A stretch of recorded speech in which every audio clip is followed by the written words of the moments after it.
Oh, hell no. Nope. Nope. Hey, what's up, you guys? My name is Esley Greer from Entertainment Fanatic Reviews, back with a game review? Today will be a collab review for Resident Evil 7 Biohazard. The person joining me today is Adam Paul Beaumont, so definitely go out and check out his channel. I know I said that Skyrim VR would be my first game that I review, but this is mostly a horror-based channel, so I was like, why not? You know, Skyrim is next, so for all you Skyrim fans, Skyrim VR is next. So yeah, let's get into it.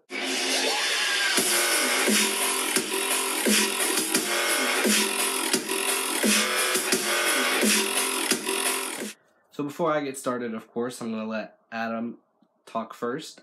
So go ahead and take it away, dude. Hi Esley, thank you for having me on, and let me talk about one of my favourite pastimes, which of course is gaming, and today we're taking a look at Resident Evil 7. And this is a game which changed the format a little bit. Rather than going from the over-the-shoulder third-person perspective, it went for a first-person perspective, which also made it perfect for VR. And the plot says you play as Ethan Winters, a man who's searching for his wife when a clue leads him to a plantation in Louisiana, where Ethan runs into the Hewitt clan, and let's just say they're not the most welcoming. And here's the thing I noticed about this game, there's a bit of a Texas Chainsaw Massacre vibe to it as well. I don't want to give too much away about the plot just in case you haven't played it, but I do want to talk about the use of VR. And in this, it does it so well, with characters coming right up to your face, you're being thrown off ledges, trying to avoid carcasses of meat. And this really demonstrates what VR can do.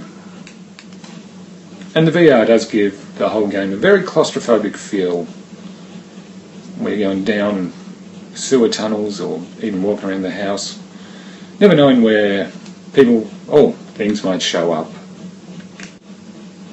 And I kind of like what they did with the new format. It kind of freshened things up a bit after the rather negative reception of Resident Evil 6. So they decided to do something new, and I personally think it works real well. Where in Resident Evil 6 took things into an action direction, this one is kind of pared it down and made it the very definition of survival horror, where you have to use your wits to survive.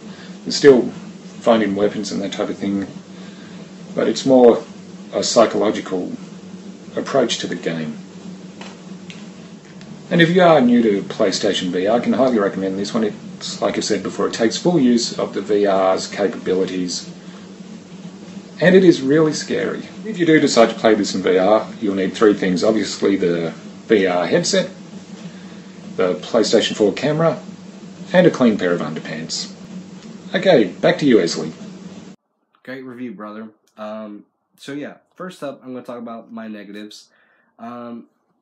So things that bothered me in this game are the lines at the bottom of the screen. Like, they degrade in quality. Like, when you look down, you have like the crystal clear, and then you have like a little bit of something up, maybe like a 480p, then 360, then 144p. That just really bothered me when I'm looking down, you know. I use my analog controller, so I don't like PlayStation, you know, the Move controllers. I mean, I own them, and I've used them once or twice, but I'm not a big fan of those. So I use it so when you turn the analog stick, you know, to go left or right, it goes 30-degree turns, and I don't really like that. Like in Skyrim VR, you can just hold it and it'll go, you know. So the graphics at the beginning of this game, before you go into any of the houses, you're walking through this trail or this road, and it looks so bad. Like, it looks like 240 or 360p. It looks like a YouTube video in VR, which on my VR headset, they're not that well on YouTube.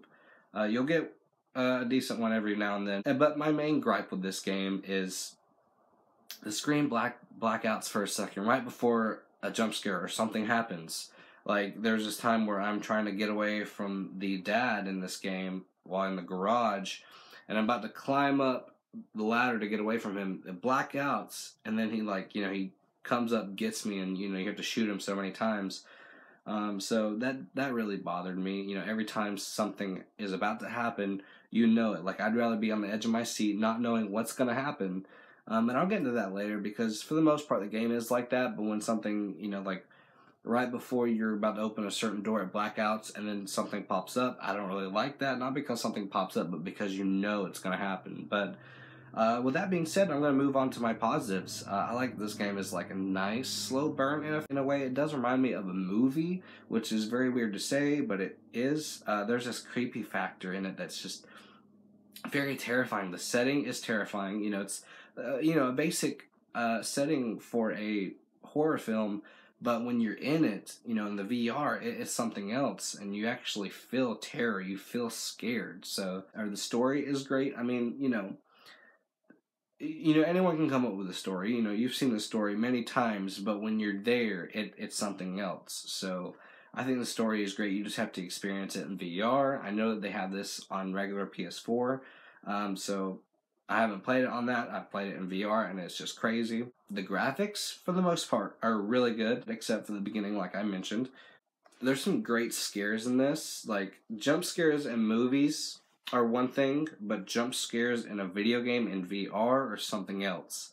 I mean, I know that you in the VR you can just close your eyes and not see it, but you're like a deer in the headlights, and you have to, you just have to look. You just stand there or sit, because I usually sit playing my games. I just sit there and just let it happen. Just, oh my god.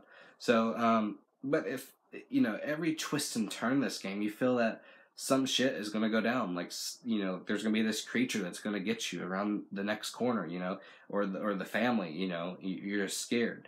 And like I said, the first person is phenomenal for the VR because, of course, it looks like you're there. You feel a bit claustrophobic in this game with the tight hallways and everything, and what's at the end of the hallway. So the way that the cop died in the middle of this game, or not in the middle of this game, in the beginning, sort of, you're just like, holy shit, you're just like, oh, this is my sense of hope. Nope, he's dead. But the way he dies, crazy. But there's a lot of deaths in here that really shocked me. So in this, you use a flashlight sometimes, but I don't know if it's throughout the whole game, but it has like this flashlight aspect to it in a way. Like, there's a circle in the middle of the game, and right in front of you that's brighter than everything else. I don't know if it is a flashlight. I'm not completely sure. I don't remember. But I like the aspect of that because you only have like this certain perimeter that you can see, but the rest of it, it's darker and you don't know what lingers in the dark. Like I said, there are some good scares, good jump scares in here, so I definitely recommend this game if you're a gamer and if you're into horror games, and if you have a VR headset. This is my second favorite VR game that I've played so far. I do want to play a lot more than what I have. I don't have much. This is my second favorite Resident Evil. Like I said, Resident Evil 4 is my favorite, but I feel like this one has more replayability. So with that being said, I will give Resident Evil 7 Biohazard for PlayStation VR a 9 out of 10. Definitely go out and check out Adam's channel. Great reviews, great gameplay videos, and he's a fan of VR as well, so that's awesome. Maybe you can join me for more VR games. But if you found any entertainment in this review, let me know in the comments below. And with that being said, don't be scared. To like, comment, subscribe, and share would be highly appreciated. And peace.